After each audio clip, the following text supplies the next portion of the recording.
Go on.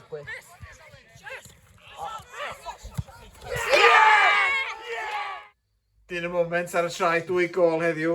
Rhys Allen sy'n mynd teimlo i ddechrau sgorio gols. Ti'n meddwl gret. Dwi wedi fethu few chances yn cychwyn season. A i sgorio mewn blaen a heddiw erbyn Tywyn. Ti'n teimlo gret i fod ar y goal sheet. Ac yn fewn yn y tîm ac yn hitio'r targets am byd gwell, Rhys. Na, dos o ddim.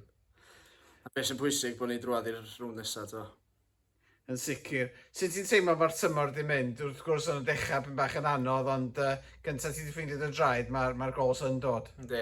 Mae'r tymor yn mynd yn gret. Da ni'n curo games, 3-4-0 bob tro, da ni'n neud y dda fi gilydd. Pob wedi clicio hwn am ei gilydd, so da ni'n neud y gret.